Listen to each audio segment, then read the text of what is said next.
Is my screen visible? Okay, हम elasticity of demand पढ़ रहे थे। सबसे पहले आ गया law of demand. Law of demand हमने कर लिया है। लॉ ऑफ डिमांड क्या होता है? लॉ ऑफ डिमांड जो है प्राइस की वजह से इफेक्टेड होता है। ठीक है, प्राइस बढ़ेगा तो डिमांड कम हो जाएगी, प्राइस कम होगा तो डिमांड बढ़ जाएगी। ठीक है, सिर्फ प्राइस की वजह से जो डिमांड में ऑपोजिट फर्क आता है, इनवर्स रिएक्शन आता है, उसको हम बोलते हैं लॉ ऑफ डिमांड। ठीक है, जो लॉ ऑफ डिमांड है वो क्वांटिटी डिमांडेड से, ठीक है, और इलास्टिसिटी ऑफ डिमांड क्या कहता है? हाउ मच और what extend the quantity demanded will change. इसमें क्या था? इसमें बता रहे हैं कि बढ़ रहा है कम हो रहा है, बढ़ रहा है कम हो रहा है। इलास्टिसिटी में बता रहे हैं कितना कितना बढ़ रहा है और कितना कम हो रहा है। हमें बताओ, अमाउंट बताओ, हमें क्वांटिटी बताओ, हमें कि कितना फर्क पड़ रहा है। ठीक है, क्या मतलब है? If price rise by 10%, what happen to the demand. अगर 10% से बढ़ा तो क्या हुआ डिमांड को, अगर गिरा तो क्या हुआ डिमांड को, 10% ज्यादा बढ़ गया तो क्या हुआ डिमांड को, 10% कम घट गया तो क्या हुआ डिमांड को। यानी कि हमें एग्जैक्ट बताओ कि हुआ क्या, कितना फर्क पड़ा। ठीक है, कितना खींचा गया। इलास्टिसिटी यानी कि इलास्टिक इलास्टिक खींचना, तो कितना खींचा गया, कितना एक्सटेंड हुआ। ठीक है, तो इलास्टिसिटी ऑफ डिमांड क्या है? एक्सटेंड जो हुआ है उसको मेजर करना। ठीक है, जितना एक्सटेंड हुआ है उसको मेजर करना। इलास्टिसिटी ऑफ डिमांड 5 तरह से। ठीक है, इन चीजों की वजह से जो है, इन सोर्सेस की वजह से इलास्टिसिटी ऑफ डिमांड आता है मोस्टली। सबसे पहला तो है हमारा प्राइस, प्राइस की वजह से आता है। सेकंड क्रॉस इलास्टिक, क्रॉस यानी कि उसके सब्सिट्यूट गुड्स जो हैं। ठीक है, यानी कि कोका कोला की जगह थम्स अप, ठीक है, चाय की जगह कॉफी, वो हो गए क्रॉस सब्सिट्यूट। ठीक है, क्रॉस कर रहे हैं एक दूसरे को। थर्ड आ गया इनकम, इनकम की वजह से हमारी इलास्टिसिटी ऑफ डिमांड आती है। फोर्थ आ गया एडवर्टाइजमेंट। ठीक है, advertisement is a new concept. Advertisement की वजह से भी डिमांड क्या हो रही है आजकल? चेंज हो रही है। तो इसको जैसे हम इसको मापेंगे कैसे, ये जो एक्सटेंड है उसको जो डिग्री है उसको कैसे नापेंगे? उसको नापने के 5 तरीके हैं, उसको मेजर करने के 5 तरीके हैं। कौन से हैं? एक है परफेक्ट इलास्टिटी, एक रिलेटिवली इलास्टी, एक यूनिटरी इलास्टी, एक रिलेटिवली इन इलास्टिसिटी, और एक परफेक्टली इन इलास्टिसिटी। ऊपर सबसे आ गया इलास्टिसिटी, सबसे नीचे आ गया इन इलास्टिसिटी, बीच में रिलेटिवली इलास्टिसिटी और रिलेटिवली इन इलास्टिसिटी, और जो सबसे सेंटर है दैट इज यूनिटरी इलास्टिक, यानी कि ये इक्वल टू 1 होगा। तो प्राइस इलास्टिसिटी, अब प्राइस के हिसाब से पहले हम देख रहे हैं, हमारे पास 5 फैक्टर थे ना, हमारे पास सॉरी 4 फैक्टर थे ना, price, cross, income and advertisement. तो पहला फैक्टर आ गया हमारा प्राइस। प्राइस की वजह से डिमांड पे जो भी चेंज आ रहा है उसको हम बोलेंगे price elasticity of demand.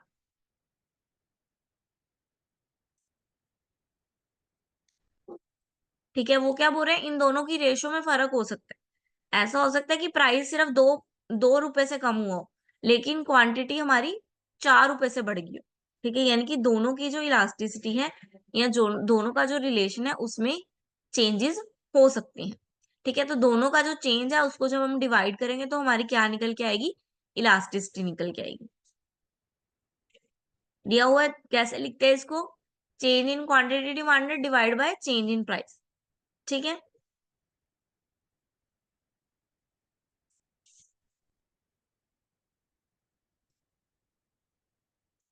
Change in quantity into quantity multiply by price into change in price. ठीक है, इसको अब परसेंटेज चेंज निकालना है। परसेंटेज निकालने के लिए 100 से करेंगे, तो पहले क्वांटिटी का चेंज इन क्वांटिटी कैसे निकल के आएगी? Change in quantity divide by original, इन दोनों को मल्टीप्लाई करेंगे तो ये निकल के आएगा परसेंटेज चेंज इन डिमांड। और ऐसे ही परसेंटेज चेंज इन प्राइस निकालना, तो प्राइस और ओरिजिनल प्राइस मल्टीप्लाई बाय 100, ये क्या है? परसेंट का फॉर्मूला। इसको अगर हम सॉल्व करते हैं तो क्या किया? 100 से 100 कट कर दिया, इसको ऑपोजिट साइड ले गए, प्राइस को उल्टा ले गए, दूसरी साइड लेके गए, ऊपर लेके गए, तो ये क्या हो जाएंगे? ऑपोजिट हो जाएंगे। ओरिजिनल प्राइस ऊपर चला जाएगा, चेंज इन प्राइस नीचे आ जाएगा। समझ में आ रहा है?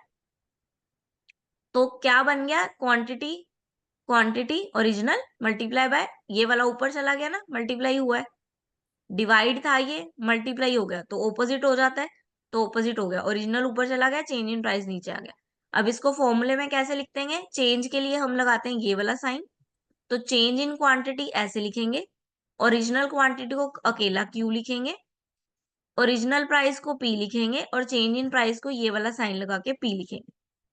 दोनों को मल्टीप्लाई करते हैं क्योंकि इसमें भी मल्टीप्लाई का साइन है, तो ये बन गया हमारा formula, change in quantity divide by quantity multiply price divide by change in price. Formula clear है कैसे बना? देन सबसे पहले आ गया परफेक्टली इलास्टिसिटी ऑफ डिमांड। ठीक है, when a small change in price, price में क्या हो? बिल्कुल थोड़ा सा चेंज हो, लेकिन डिमांड क्या हो?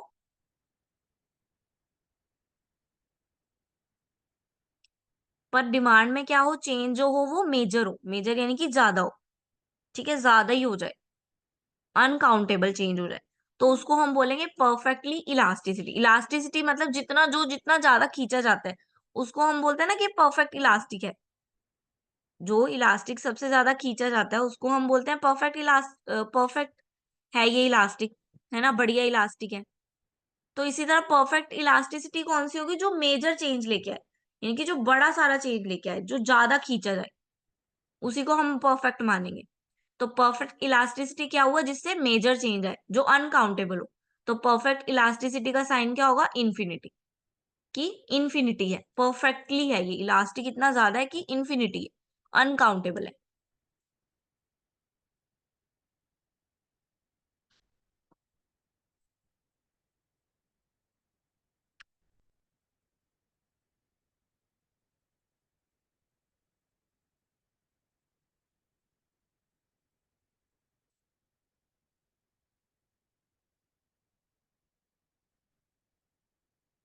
ठीक है, यानी कि प्राइस के बिल्कुल थोड़ा सा फर्क आने पे डिमांड जो है हमारी बहुत ज्यादा चेंज आने वाला है, ठीक है, बहुत ज्यादा खींची जाने वाली है, तो ये परफेक्ट इलास्टिसिटी है।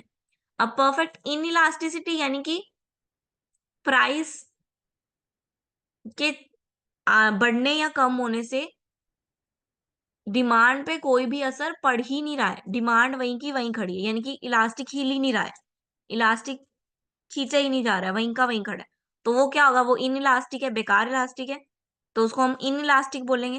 ठीक है, जो बिल्कुल ही नहीं खींचा जाता तो वो परफेक्टली इन इलास्टिक है। ठीक है, तो उसको हम किससे मेजर करते हैं? जीरो से।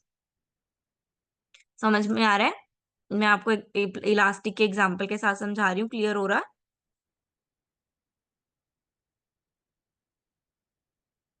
Okay good.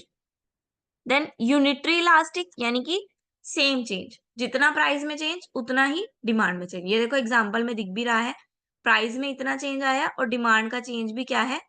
सेम है। ठीक है, यानी कि जितना इलास्टिक हम खींचना चाहते थे उतना ही खींचा गया है, बस उससे ज्यादा भी नहीं उससे कम भी नहीं। तो इसको किसके इक्वल मानेंगे? इसको मानेंगे हम 1 के इक्वल। ठीक है, अब perfectly elastic demand, relatively elastic demand, ये क्या हुआ? Proportionate change product in demand is greater than the proportionate change in price of the product. Price में जो है वो प्रोपोर्शनेट चेंज जो है वो सेम आए, डिमांड में भी प्रोपोर्शनेट चेंज जो है वो सेम आए, लेकिन वो डिमांड के बराबर का चेंज आया, प्राइस के बराबर का चेंज नहीं आया।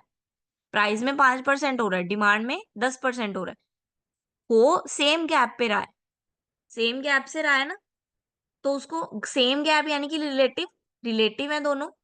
ठीक है, लेकिन चेंज जो है वो क्या है? इलास्टिक है, ज्यादा हो रहा है, मतलब अलग अलग हो रहा है, तो वो इसलिए उसको इलास्टिक बोला है। और साथ में रिलेटिवली क्यों बोला है? क्योंकि जो चेंज है वो एक जैसा है, 10 पहले हुआ था, अब बाद में भी कितना हो रहा है? सिर्फ 10 का ही हो रहा है। जब प्रोपोर्शनेट चेंज चलेगा, बराबर का चेंज चलेगा, ठीक है, उसको हम बोलेंगे रिलेटिवली इलास्टिक, यानी कि जो इलास्टिक है वो ग्रेटर देन 1 है।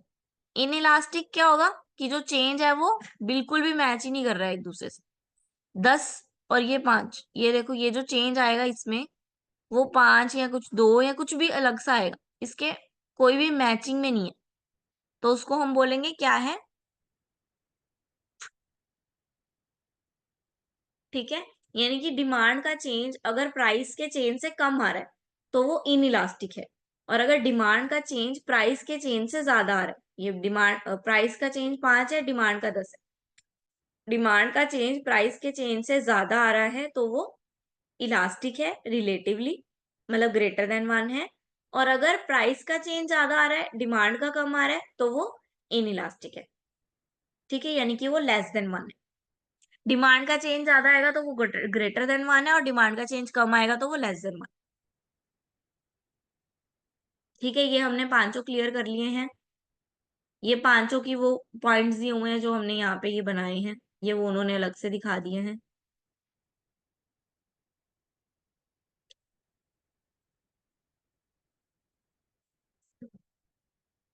ठीक है, ये हमने पांचों के पांचों जो है वो पढ़ लिए, डिमांड के फर्क क्या आते हैं।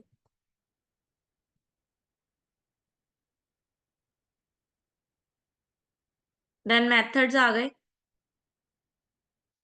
मेथड 4 हैं। टोटल एक्सपेंडिचर मेथड, यानी कि इलास्टिसिटी को मेजर करने के लिए 4 मेथड है। Proportionate method, point elasticity of method, arc elasticity of method. First आ गया टोटल एक्सपेंडिचर मेथड, ये किसने दिया है, डॉक्टर मार्शल ने दिया है। ठीक है, टोटल एक्सपेंडिचर मेथड किसका, प्राइस इलास्टिसिटी ऑफ डिमांड का। प्राइस इलास्टिसिटी है मतलब कि रिलेशन किसमें है, प्राइस और डिमांड में, क्वांटिटी डिमांडेड में।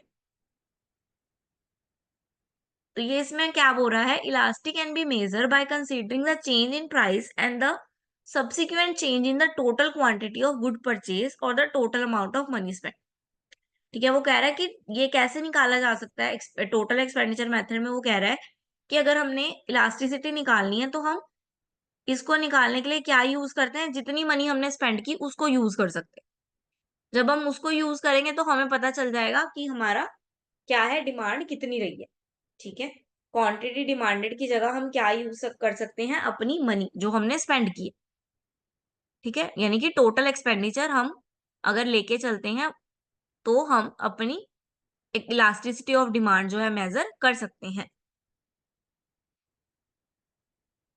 इसमें 3 पॉसिबिलिटी है, fall in price, the total expenditure increase, और the rise in price, total expenditure falls. अब हमने क्वांटिटी डिमांडेड की जगह क्या लेना है, क्या नाम लिखना है, टोटल एक्सपेंडिचर, यानी कि जितनी मनी हमने स्पेंड की। ठीक है, वो कह रहा है अगर प्राइस बढ़ा, अगर प्राइस घटा तो एक्सपेंडिचर हमारा बढ़ जाएगा, हम ज्यादा चीजें खरीदेंगे, ज्यादा डिमांड करेंगे। और अगर प्राइस कम हो जाएगा तो हमारी डिमांड सेम, वही है डिमांड और प्राइस का रिलेशन कि प्राइस बढ़ने से डिमांड कम हो जाती है। बस इसमें वर्ड क्या यूज किया इन्होंने, टोटल एक्सपेंडिचर। ठीक है, तो ये कौन सा केस होगा कि ईडी इज ग्रेटर देन 1, ये कौन सा केस था, परफेक्ट कौन सा था, perfect relatively, relatively elastic, relatively elastic, जिसमें हम कह रहे थे कि ED is greater than 1, demand is greater than 1। Second case कौन सा होगा कि दोनों क्या रहेंगे, बराबर रहेंगे, यूनिटरी इलास्टिक रहेगा। थर्ड इसमें केस कौन सा बनेगा कि डिमांड जो है वो कम फर्क कर रही है प्राइस के बढ़ने या कम होने से, यानी कि ईडी इज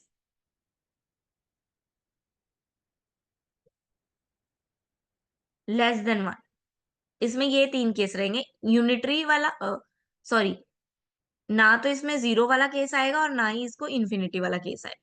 टोटल एक्सपेंडिचर में 3 ही केस आएंगे बस। ठीक है, ये इन्होंने एक्सप्लेन किया हुआ है ऐसे ऐसे करके। डिमांड ये क्या है, ये ग्रेटर डिमांड है, प्राइस 9 8, प्राइस क्या हो रहा है, फॉल हो रहा है। डिमांड भी, डिमांड बढ़ रही है, ऑपोजिट चलती है। लेकिन डिमांड कैसे बढ़ रही है, यहाँ पे कितने का फर्क है,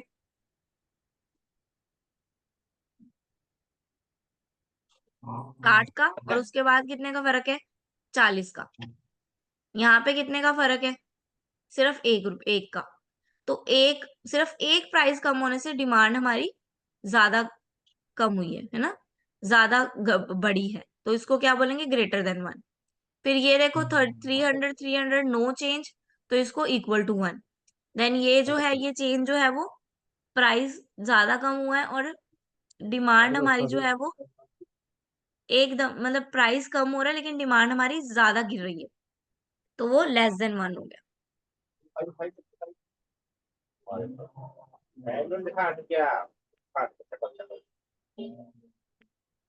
बंद कर कुत्ता बुद्धि। नेक्स्ट आ गया प्रोपोर्शनेट मेथड।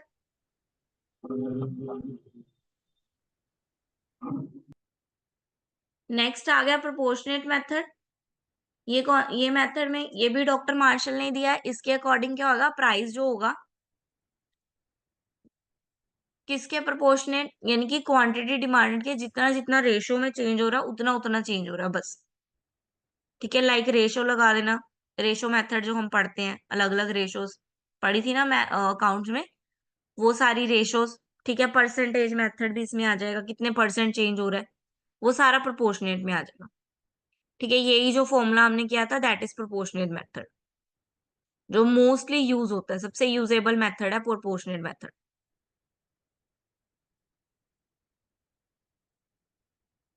थर्ड आ गया पॉइंट मेथड, यानी कि ज्योमेट्रिकल मेथड। ये भी डॉक्टर मार्शल ने ही दिया है। इसमें क्या कह रहे हैं, इलास्टिसिटी ऑफ डिमांड को डिमांड कर्व पे डिफरेंट पॉइंट पे शो कर देंगे।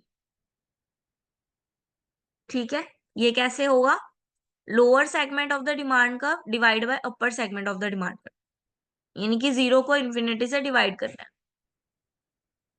ज्योमेट्रिकली इसको शो करना है। ठीक है, ये पॉइंट मेथड आ गया।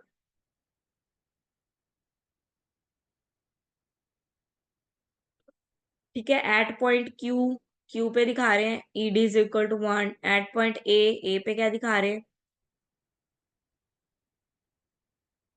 ED is greater than 1। ठीक है, वो सब।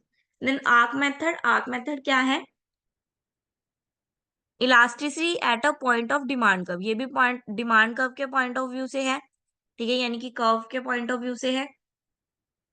When the elasticity measure between 2 points on the same demand curve is known as arc.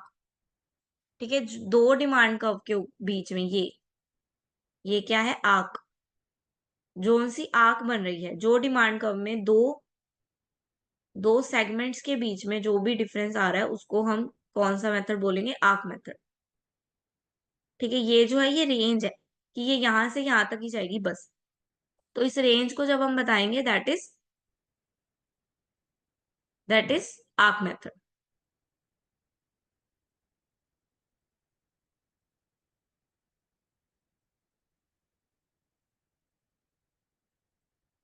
Then income elasticity, यानी कि अब पहले चेंज किसकी वजह से था, प्राइस की वजह से। अब किसकी वजह से चेंज होगा, इनकम की वजह से चेंज सारे सेम वैसे ही होंगे, वही चेंज होंगे सारे। ठीक है, अब हमने बस प्राइस की जगह क्या लेना है, चेंज इन इनकम ले लेना है। मेथड में हमारा change in quantity demanded divide by change in price की जगह क्या आ जाएगा, चेंज इन इनकम आ जाएगा। बात वही है सारी। ठीक है, कि इनकम के बढ़ने से अगर हमारी डिमांड जो है वो कम होती है, ठीक है, और इनकम के साथ पॉजिटिव रिलेशन है ना, इनकम के साथ प्राइस बढ़ता है तो डिमांड भी बढ़ती है, इनकम बढ़ती है तो डिमांड भी बढ़ती है। इनकम बढ़ी पर डिमांड जो है हमारी वो बहुत ज्यादा बढ़ गई, तो वो क्या आ जाएगा, perfect elasticity demand of income. ठीक है, तो बात वही है, सारे पॉइंट्स यही लेके चलने हैं। E is equal to 1, E is equal to elasticity, E is equal to infinity. Point वही है, बस प्राइस की जगह क्या आ जाएगा, इनकम आ जाएगा। ठीक है,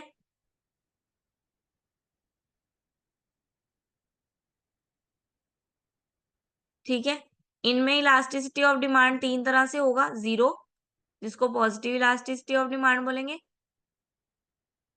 when 0 is greater than that is negative elasticity, when E is greater than positive elasticity, और when equal to 0 then it calls zero elasticity।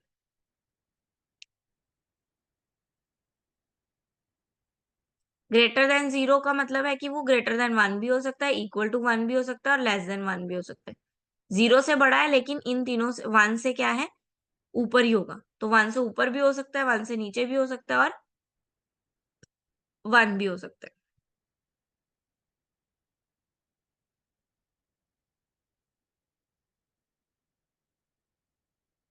Then cross elasticity, cross में क्या करना है, अब हमने क्रॉस के साथ चेक करना है, क्रॉस यानी कि सब्स्टिट्यूट गुड।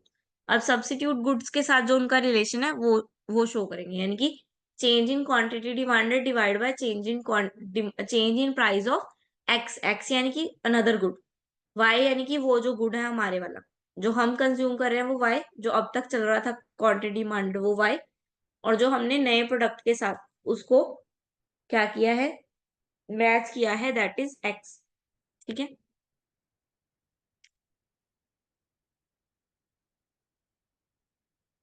इसमें भी 3 तरह से निकलेगी, पॉजिटिव, नेगेटिव और जीरो। ठीक है, पॉजिटिव क्या है कि बराबरी में बढ़ रही है, बराबरी का गैप है। नेगेटिव क्या है, गैप जो है वो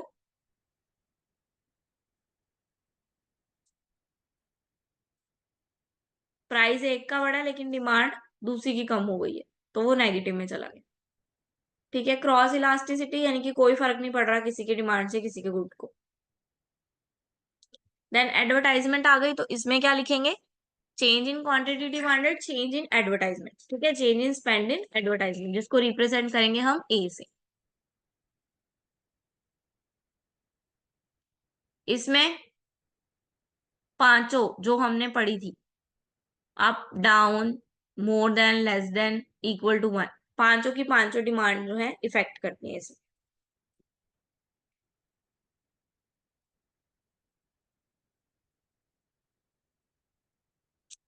हाँ जी, चैप्टर क्लियर है।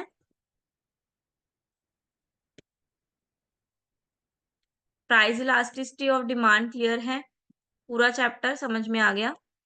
इतना डीपली था नहीं इसमें आप में, तो मैंने फिर पीपीटी से आपको पढ़वा दिया। ठीक है, इसमें इतना डीपली नहीं दिया हुआ, मेथड जो थे क्लियर है। ये पीपीटी मैं आपको शेयर कर दूंगी, मैं अभी शेयर कर दूंगी आपके ग्रुप में।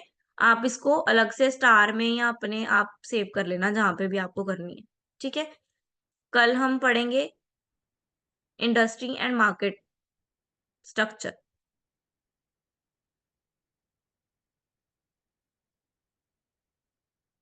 ठीक है, कल हम पढ़ेंगे इंडस्ट्री और मार्केट स्ट्रक्चर। किसी को कुछ पूछना है? Do you have any question?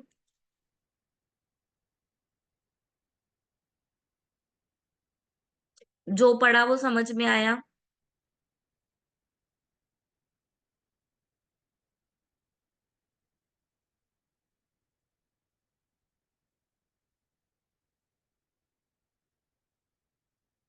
ये तो मुझे नहीं पता है, मैंने डेट शीट नहीं बनाई है, तो इस वजह से मुझे नहीं पता है। नेक्स्ट टाइम मैं डेट शीट बना दूंगी, फिर कंफर्म कर दूंगी।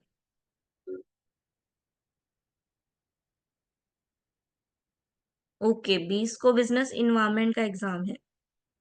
उम्म, ठीक है, एटलीस्ट हम 6वें चैप्टर पे है ना, तो ठीक है 2 दिन हम कर लें बस। मैं आपकी क्लास 2 घंटे कर दूंगी शिफ्ट, अभी थोड़ा सा रुक जाओ। एक शिफ्ट मेरी खत्म होने वाली है, तो मैं आपकी क्लास वहां पे भी कर लूंगी कन्वर्ट। ठीक है, उसमें हम बिजनेस इन्वायरमेंट कर लिया करेंगे, इसमें हम ये कर लिया करेंगे। बिजनेस इन्वायरमेंट के इंपॉर्टेंट क्वेश्चन मुझे अभी मिले नहीं है, जब मुझे मिलेंगे तो मैं आपको प्रोवाइड करवा दूंगी।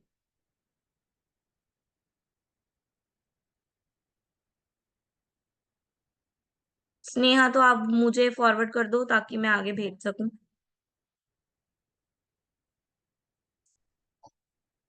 और फिर मैं आपके नोट से ही आपको रिवीजन करवा दूंगी, पूरा चैप्टर पढ़ने की जरूरत नहीं है हमें, क्योंकि एग्जाम टाइम है तो हम नोट से ही सारी रिवीजन कर लेंगे।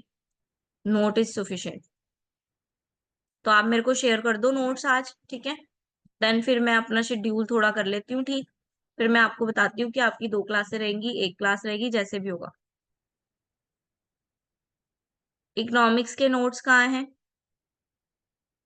इकोनॉमिक्स के नोट्स नहीं है, ये तो पीपीटीज वगैरह है जो सर्च करने पे मुझे मिली हैं।